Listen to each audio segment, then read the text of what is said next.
James, his sister Sally, and Mark, their BFF best friend forever, were bored. They had played all day, but now that it was dark and difficult to see, they had nothing to do. They couldn't play soccer because they couldn't see the ball. They didn't want to go inside and play a game because it was a beautiful springtime night, and they liked being outside, especially after having to play inside all winter long. They just didn't know what to do, and it was a little too early for them to go home. "I guess I'll just go home," Mark said in a sad voice. "Oh, come on," replied James. "We still have time for another game of something."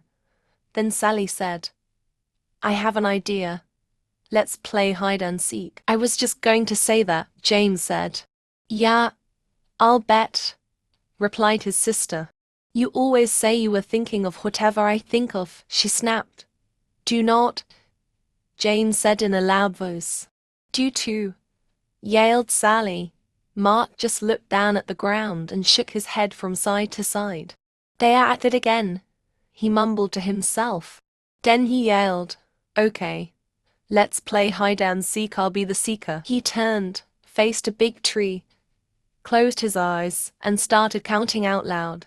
109,99897 ... double quote. Sally and Mark stopped arguing, looked at each other, and ran off in different directions to find a hiding place. In the distance they could still hear Mark counting. For 3 to 1. "Ready or not? Here I come." Then he turned and began looking for places where they could be hiding. Finding Sally was easy.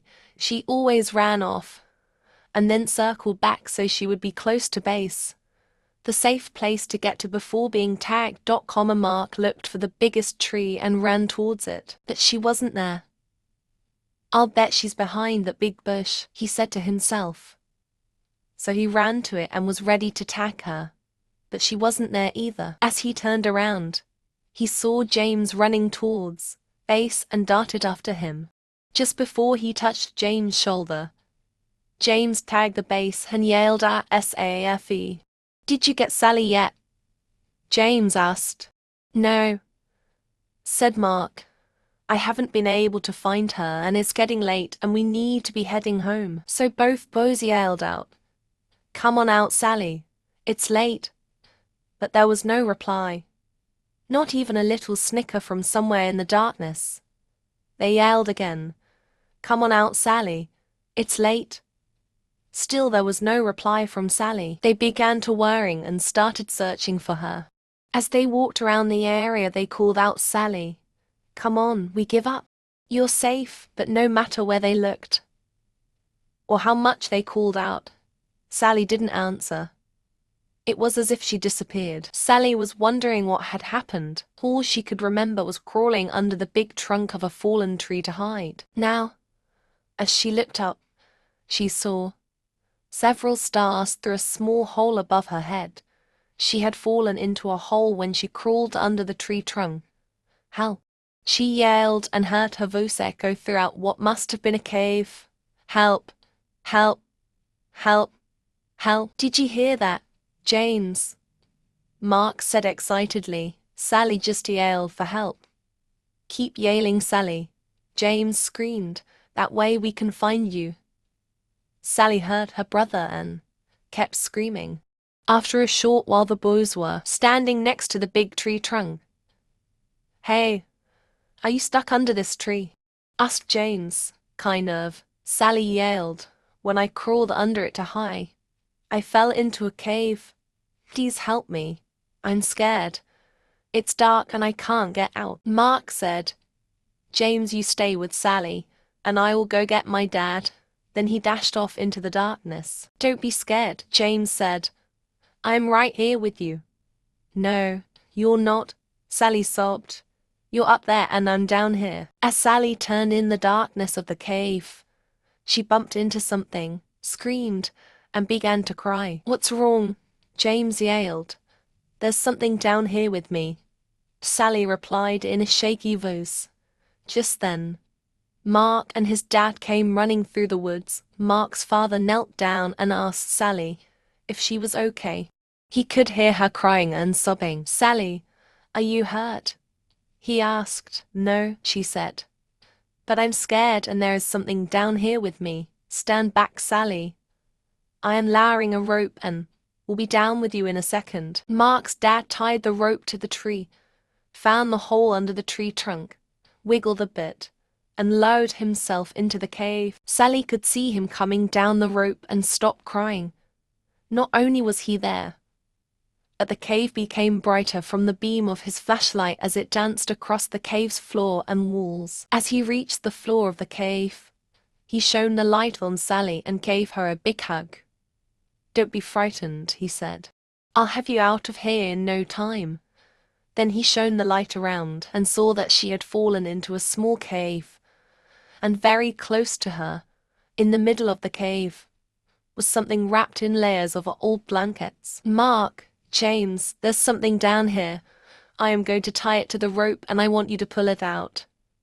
"Okay," they reply. The boys pulled out the object and tied it, and let the loose end of the rope fall back into the cave. The cave wasn't deep, and Mark's dad boosted Sally over his head so she could crawl out. He then grabbed the rope and with a little jump, was able to grab the opening and pull himself out. "Let's go back to my house for a cup of hot tea. I'll call your parents so they aren't worried, and we'll see what treasure Sally found," he said. When they got to Mark's house, they sipped their tea and began unwrapping the treasure. They carefully peeled off layers of old blankets and cloth to reveal a wooden box. They slowly opened it and stared in amazement. "Oh my," Sally said in disbelief. "I don't believe what I am seeing." The boys and Mark's father just stared. Inside the box were jewels of every color you could imagine. There were diamonds, rubies, sapphires, and emeralds of all shapes and sizes. Intermixed they could see several gold coins and strands of pearls. "We reached," the boys screamed. "Not quite," interrupted Mark's father. "Someone could have lost this, and I don't think you should plan on spending any of it until we find out a little more. Besides, Sally found it. I'll share it," Sally said happily. "That's nice, Sally," replied Mark's dad. "But the right thing to do is contact the authorities." The next day, the four of them and Sally's mother drove to the police station, explained what had happened, and gave the treasure to the police to hold while they conducted their investigation. They left the police station sadly, and even the double-dipped ice cream cones Mark's father bought for them didn't make them smile. They drove back in silence. Several weeks passed with no word from the police. Then, one evening, Mark's father called James, Sally, and their parents. The police just called and, "I think you should come over right now," he said.